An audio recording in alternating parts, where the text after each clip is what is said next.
Le coup de feu retentit dans la nuit parisienne. Un écho sourd qui fit trembler les vitres de l'appartement familial. Hugo, le cœur battant, se figea au milieu du salon. La main encore crispée sur la tasse de café froid qu'il n'avait pas eu le temps de porter à ses lèvres. Dans l'ombre du couloir, la silhouette massive de son père, l'inspecteur Laurent Moreau, apparut. Son revolver encore fumant. Les yeux hagards d'un homme qui venait de franchir une ligne invisible. « Fils, qu'est-ce que tu as fait ?» murmura Laurent d'une voix brisée. Non pas de colère, mais d'une douleur si profonde qu'elle semblait écorcher l'air lui-même. Hugo sentit le monde basculer sous ses pieds. Il n'avait rien fait. Rien d'autre que d'aimer en secret. Que de cacher des lettres froissées sous son matelas. Des messages codés sur son téléphone qui parlaient d'un garçon aux yeux verts nommé Mathieu.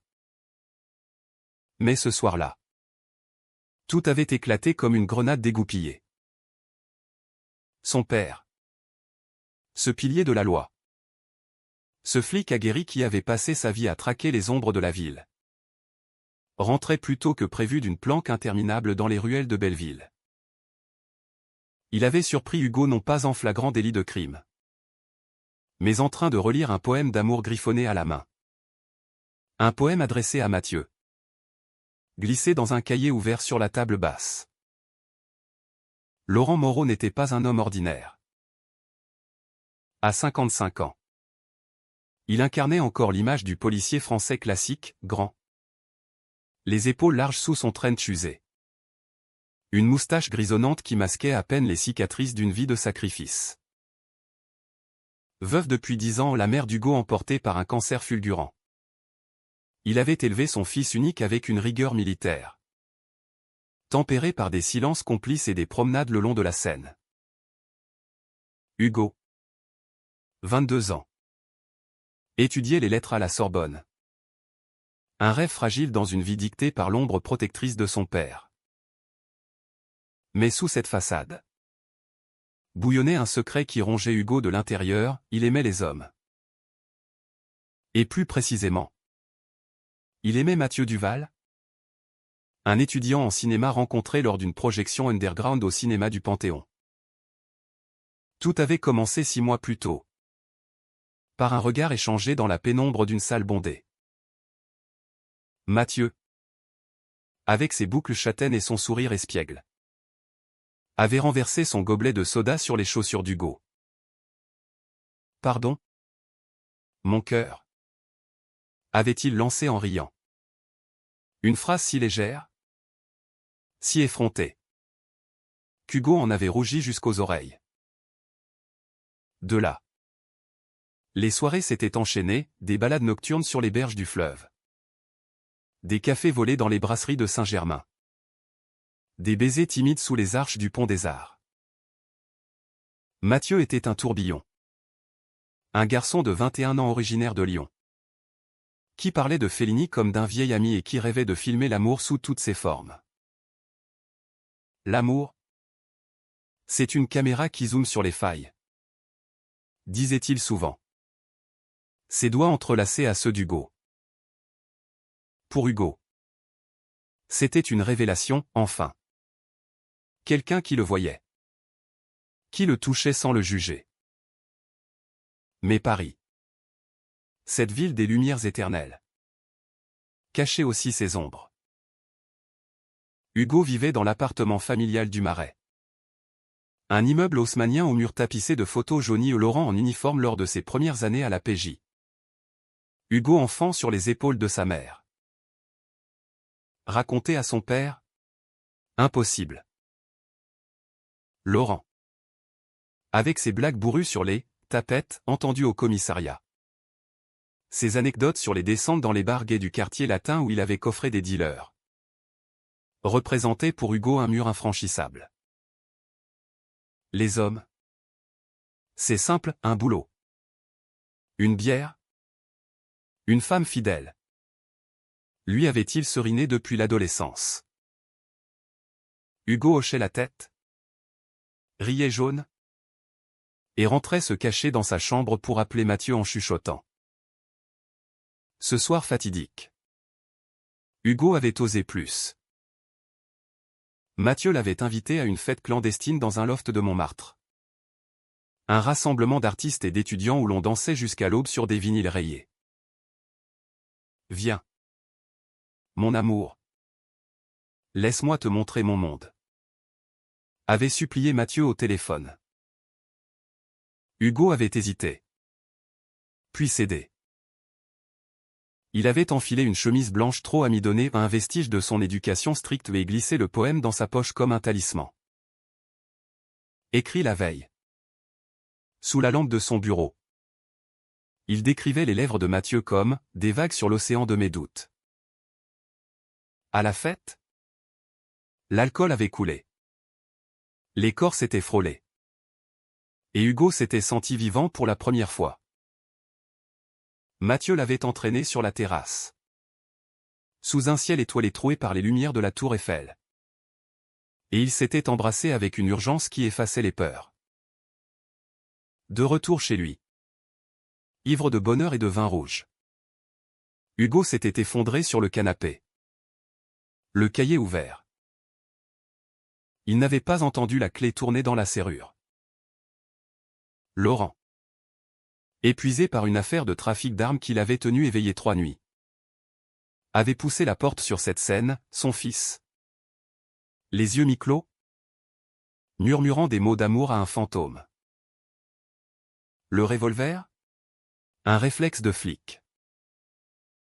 Laurent l'avait sorti par habitude. Le cœur cognant comme lors d'une interpellation musclée. Mais en voyant le poème. En lisant ces lignes sur « L'homme qui hante mes nuits ». Quelque chose s'était brisé en lui. « Papa, ce n'est pas ce que tu crois. » balbutia Hugo. Se redressant d'un bond. La tasse se brisant au sol en éclats cristallins. Laurent rengaina son arme d'un geste mécanique. Son visage un masque de confusion. Il s'assit lourdement en face de son fils. Le cahier entre comme une grenade désamorcée. Dis-moi la vérité. Hugo. Qui est ce Mathieu? Et pourquoi tu ne m'en as pas parlé? Les mots sortirent en torrent. Hugo raconta tout, les regards volés. Les nuits passées à se cacher. La peur viscérale d'être rejeté par l'homme qui était son monde entier. Laurent écoutait. Immobile. Ses mains jointes comme en prière. Quand Hugo se tut. Essoufflé. Des larmes coulant sur ses joues. Son père se leva lentement. Hugo se prépara au pire d'un cri. Une gifle? Un départ définitif. Au lieu de cela, Laurent ouvrit un tiroir du buffet. En sortit une vieille photo jaunie, lui. Jeune flic. Bras dessus bras dessous avec un collègue souriant. Un homme aux yeux verts étonnamment familiers. Ton oncle? Murmura Laurent. Mon frère. Il était comme toi. Et je l'ai perdu parce que je n'ai rien dit à temps. Hugo cligna des yeux. Abasourdi. L'oncle Julien. Mort dans un accident de moto 20 ans plus tôt. Un fantôme bienveillant dans les récits familiaux. Gay? Impossible. Pourtant. La photo ne mentait pas, Julien et Laurent. Complices? Amoureux peut-être? Non. Laurent secoua la tête. Pas moi. Lui. Et j'ai laissé la honte nous séparer. La révélation frappa Hugo comme un uppercut. Son père. Ce roc. Avait porté ce secret pendant des décennies. La nuit s'étira en confessions chuchotées. Entrecoupées de silences lourds. À l'aube, quand les premiers rayons filtrèrent à travers les volets, Laurent posa une main sur l'épaule de son fils. Va le voir. Dis-lui que je veux le rencontrer. Et Hugo, je suis désolé. Mais le répit fut de courte durée. Le lendemain. Au commissariat. Les murmures commencèrent. Un collègue. Un indique véreux que Laurent avait serré des années plus tôt. Avait entendu des rumeurs sur la « petite fête » de Montmartre. Et il savait pour Mathieu un lien ténu. Une dette non payée. La trahison guettait. Invisible. Prête à frapper. Les jours suivants furent un tourbillon d'émotions contradictoires pour Hugo. D'un côté, la complicité naissante avec son père, des petits déjeuners où Laurent posait des questions maladroites sur Mathieu, il aime le foot? Au moins. Et où Hugo riait pour la première fois sans retenue. De l'autre, une anxiété sournoise qui le rongeait. Paris. Avec ses boulevards animés et ses cafés bondés. Semblait soudain un labyrinthe hostile. Hugo marchait tête baissée vers la Sorbonne. Évitant les regards des passants. Se demandant si son secret, désormais partagé avec son père, n'était pas en train de se répandre comme une traînée de poudre. Mathieu, quant à lui, sentait le changement sans le comprendre tout à fait. Lors de leur rendez-vous hebdomadaire au café de Flore, où il sirotait des espressos en observant les touristes, Hugo lui confia une partie de la vérité. Mon père sait. Pour nous. Mathieu posa sa tasse. Ses yeux verts s'écarquillant.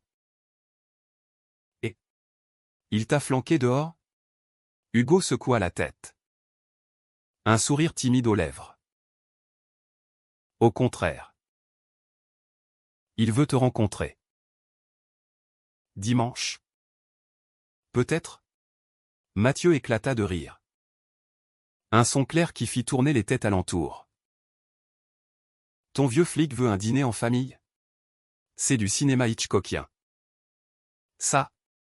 Ils s'embrassèrent par-dessus la table, oubliant un instant les serveurs réprobateurs. Mais la joie était fragile. Le soir même, Hugo reçut un appel anonyme. Une voix rauque. Déformée par un mouchoir sur le combiné, ton père est un bon flic. Mais il a des ennemis. Dis-lui de laisser tomber l'affaire des armes. Ou tout le monde saura pour ton petit ami. Hugo raccrocha. Le cœur au bord des lèvres. Était-ce lié à l'enquête de Laurent? Ou pire, à leur relation? Il n'en parla pas à Mathieu. Ni à son père. Préférant enterrer la menace comme un charbon ardent. Laurent, de son côté, replongeait dans son travail avec une férocité renouvelée. L'affaire du trafic d'armes impliquait un réseau international. Des cargaisons dissimulées dans les conteneurs du port de Marseille. Mais avec des ramifications à Paris. Son coéquipier, l'inspecteur Gilles. Un homme trapu aux blagues douteuses. Le talonnait comme un chien de chasse. T'as l'air distrait. Laurent. C'est la gamine qui te trotte dans la tête? Gilles ignorait tout. Bien sûr. Mais ces allusions homophobes, ces pédés du Marais qui dealent pour s'acheter des plumes, faisaient grincer des dents Laurent. Depuis la confession d'Hugo, il voyait le monde différemment, les dossiers jaunis sur Julien, qu'il avait relu en secret. Parlait d'un frère rejeté par la famille après un coming out maladroit. Laurent avait été complice par silence. Et cette culpabilité le rongeait. Le dimanche arriva. Chargé d'une tension palpable. L'appartement du Marais embaumait l'odeur du bœuf bourguignon que Laurent avait mitonné ou une recette de la grand-mère. Un rituel pour conjurer les démons. Mathieu sonna à la porte pile à l'heure. Vêtu d'une chemise bleu nuit qui mettait en valeur ses boucles. Un bouquet de marguerites à la main. Pour le cuisinier. Lança-t-il avec un clin d'œil. Laurent l'accueillit d'une poigne ferme. Un sourire crispé aux lèvres. Entre. Gamin. Et appelle-moi Laurent. Le dîner fut un balai maladroit. Hugo, assis entre les deux hommes qu'il aimait, sentait son pouce accélérer à chaque silence. Mathieu, fidèle à lui-même, posa des questions sur la PJ. Vous avez déjà arrêté un truand en plein baiser? Genre? Scène de film noir? Laurent rit. Un son rauque qui détendit l'atmosphère. Une fois. Dans un cabaret de Pigalle. Mais c'étaient des hétéros qui se disputaient pour une gonzesse. Puis. Plus sérieusement, et toi? Mathieu? Qu'est-ce que tu filmes? En ce moment? Mathieu raconta son court-métrage en gestation. Une histoire d'amour interdit dans les catacombes. Et Laurent hocha la tête. Impressionné. L'amour interdit, ça ressemble à notre famille. Non. Hugo rougit. Mais le moment fut magique. Pour la première fois. Il se sentit entier. Accepté. Après le dessert, une tarte aux pommes croustillante. Mathieu et Laurent passèrent à l'apéritif sur le balcon, discutant de rugby et de politique. Tandis qu'Hugo lavait la vaisselle. Le cœur gonflé. Il est bien. Ton Mathieu, murmura Laurent plus tard, en étreignant son fils. Traite-le bien. Hélas. La trahison frappa comme l'éclair. Le lendemain. Au commissariat. Gilles convoqua Laurent dans son bureau. J'ai des infos sur ton affaire. Mais d'abord. Dis-moi, c'est vrai. Pour ton fiston? Laurent blêmit. Gilles, avec un rictus, agita un cliché flou, Hugo et Mathieu s'embrassant sur le pont des Arts. Pris par un paparazzi amateur ou pire? Un indique. Un ami m'a envoyé ça. T'inquiète. Je garde ça pour moi. Mais si tu ne lâches pas l'enquête? Ça pourrait fuiter.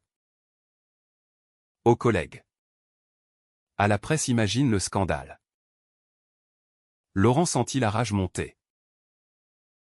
Gilles? Ce serpent qu'il avait couvert lors d'une bavure passée. Le faisait chanter. Pas pour l'argent.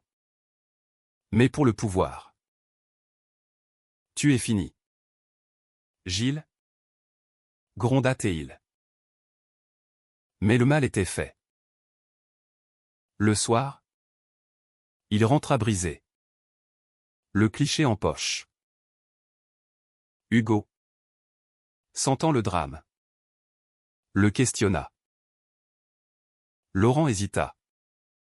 Puis tout déversa, la photo, la menace, la trahison d'un frère d'armes. Je ne laisserai pas ça détruire ce qu'on a reconstruit. Jura Théil. Hugo, terrifié, appela Mathieu. Viens.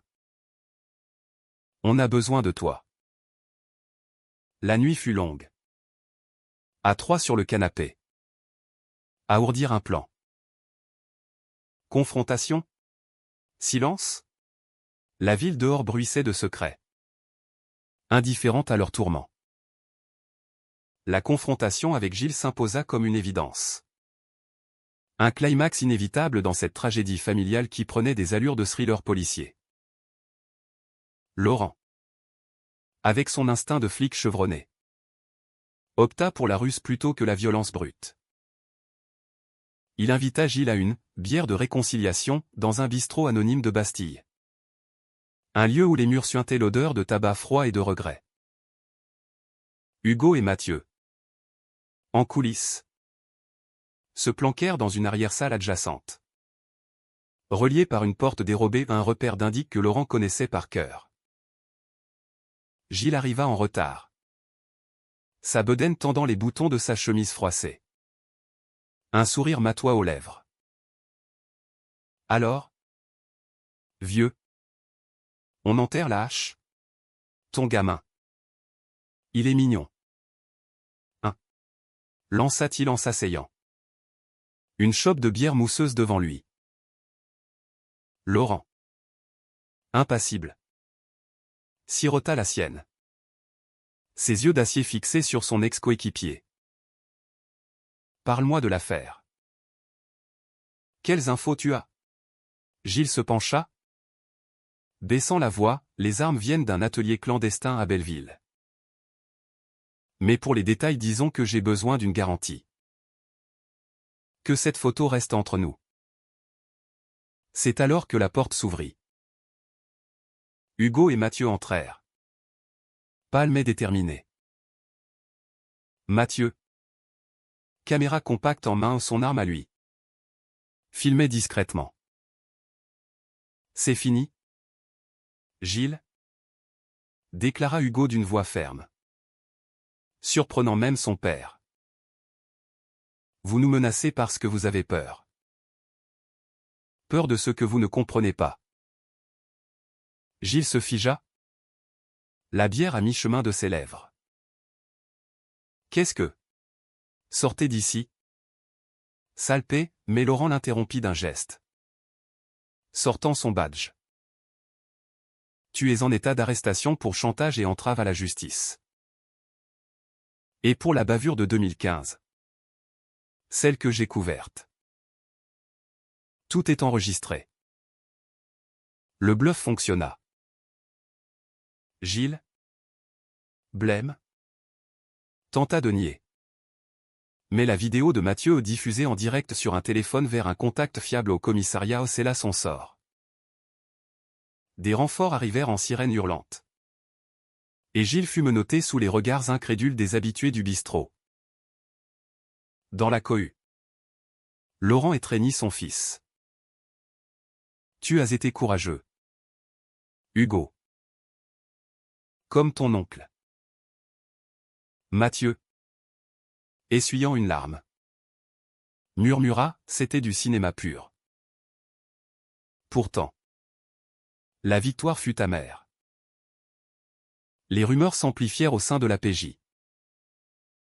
Des collègues bien intentionnés compatirent. D'autres jetèrent des regards en coin. Laurent. Promu temporairement à la tête de l'unité. Se heurta à une enquête interne sur la partialité due à son orientation familiale. Hugo. Lui. Affronta la Sorbonne, un prof conservateur. Entendant les échos. Le convoqua pour un conseil amical, teinté de jugement. L'art est intemporel. Mais la morale, et Mathieu? Son court-métrage. Inspiré de leur histoire. Fut sélectionné pour un festival à Cannes. Mais les sponsors hésitèrent. Craignant le sujet sensible. Au milieu de ce chaos, l'amour entre Hugo et Mathieu s'approfondit. Un baume sur les plaies. Il s'échappait dans les jardins du Luxembourg, où les statues de marbre semblaient veiller sur leurs murmures. Tu sais. Confia Mathieu un après-midi ensoleillé. Allongé sur l'herbe. La tête sur les genoux d'Hugo. J'ai toujours su que tu portais un poids. Mais maintenant, on le porte ensemble. Hugo caressa ses boucles. Les larmes aux yeux. Et si on fuyait? À Lyon? Chez toi? Mathieu secoua la tête. Non. On affronte. Pour nous? Pour ton père. Laurent. De son côté. Fouillait le passé. Les dossiers sur Julien révélèrent plus qu'un coming out raté, une lettre inachevée. Trouvée dans ses affaires après l'accident. Adressée à Laurent. Frangin. Je sais que tu m'aimes. Mais la peur nous tue. Si un jour Hugo protège-le. Ces mots enterrent Laurent, le poussant à une décision radicale. Lors d'un dîner familial improvisé au poulet rôti et vin de Bordeaux, il annonça « Je prends ma retraite ». Pas tout de suite. Mais bientôt. On partira tous les trois. Un voyage. En Amérique. Peut-être. Pour voir le monde autrement. Hugo et Mathieu échangèrent un regard stupéfait. L'Amérique? Ce pays des rêves hollywoodiens. Des routes infinies et des luttes pour les droits. Évoquait pour eux une liberté mythique. Mais avant cela, le vrai test arriva, une manifestation pour les droits LGBTQ+ à République, où Laurent insista pour les accompagner. « Je marche avec vous », dit-il simplement. Sous la pluie fine de mai, ils défilèrent, bannière arc-en-ciel au vent, main dans la main. Hugo sentit une fierté nouvelle l'envahir, mêlée à une tendresse infinie pour cet homme bourru qui trébuchait sur les slogans mais scandait « Égalité » de sa voix de stentor. Pourtant, la trahison n'était pas finie.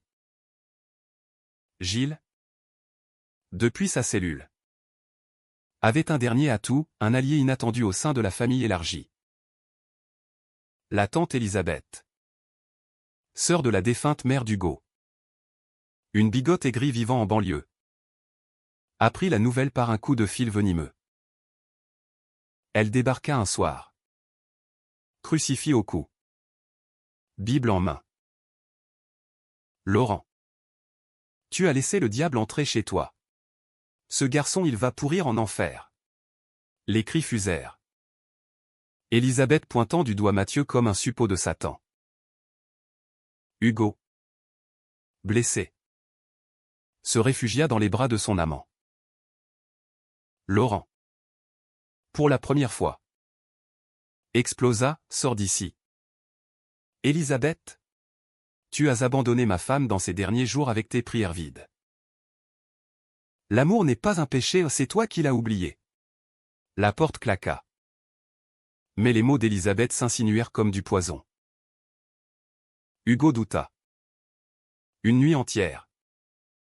De sa place dans ce monde.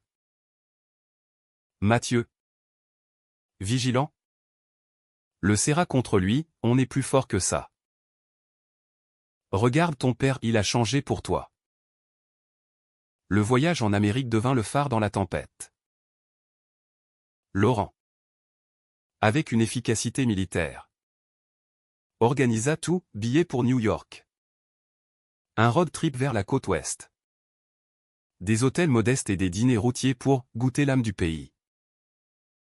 Hugo, sceptique au départ, se prit au jeu.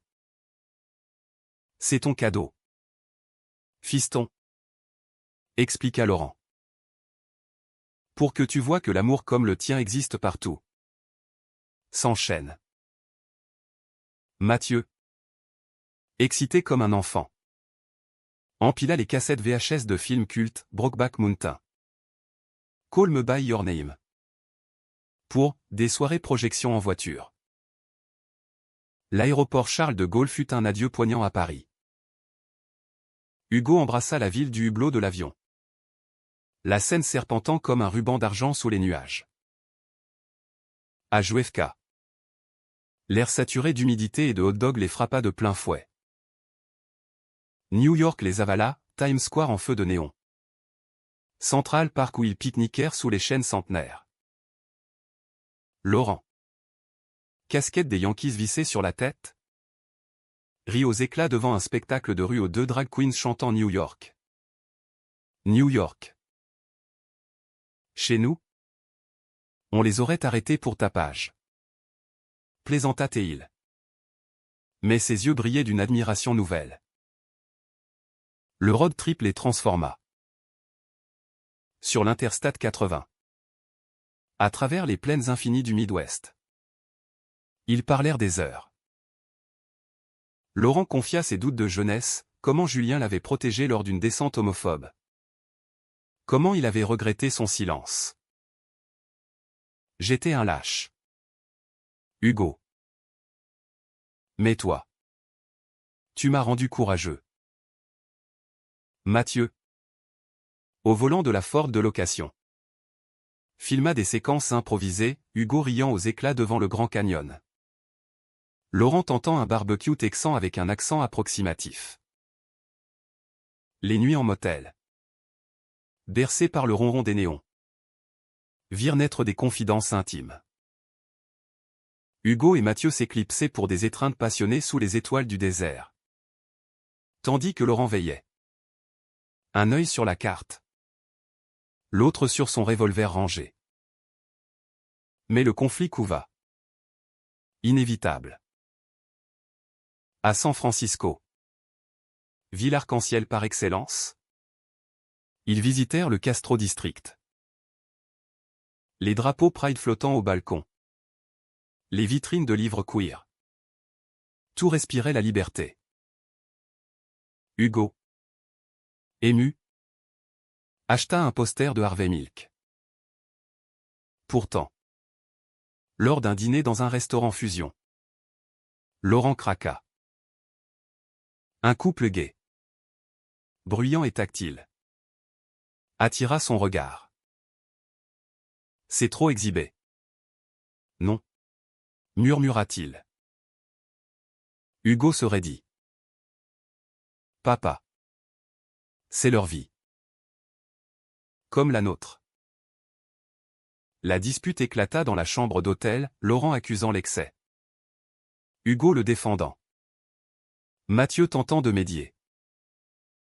Vous êtes pareils. Tous les deux au têtu comme des mules. S'exclama-t-il. La nuit fut glaciale. Hugo. Blessé. Sortit marcher seul le long du Golden Gate. Le brouillard avalant le pont iconique. Il appela sa tante Elisabeth en secret. Cherchant un ancrage dans le passé. Viens. Mon neveu. Loin de ses folies. Les mots de la bigote ravivèrent les doutes, et si son père n'acceptait pas vraiment? Et si l'Amérique n'était qu'un mirage? Au petit matin. Il rentra. Les yeux rougis. Laurent l'attendait. Une tasse de café fumant à la main. J'ai merdé. Fiston. Viens. On parle. La réconciliation fut profonde. Humaine. Assis sur le lit. Laurent avoua, j'ai peur de te perdre. Comme Julien. Cette ville elle me rappelle que le monde change. Et moi. Je suis un dinosaure. Hugo pleura. Puis rit. Et ils s'étreignirent d'un geste rare. Chargé d'années de non-dits. Mathieu. Témoin silencieux. Captura l'instant en photo, 3 hommes. Unis dans la vulnérabilité. De retour en France. Le climax les attendait. L'enquête sur Gilles avait porté ses fruits, le réseau d'armes démantelé. Mais avec un twist. L'indique qui avait fourni la photo était un cousin d'Elisabeth. Un repris de justice cherchant vengeance contre Laurent pour une vieille arrestation. La trahison familiale éclata au grand jour lors d'un repas tendu chez la tante. Tu as sali notre nom, hurla-t-elle. Brandissant des preuves falsifiées. Laurent. Calme.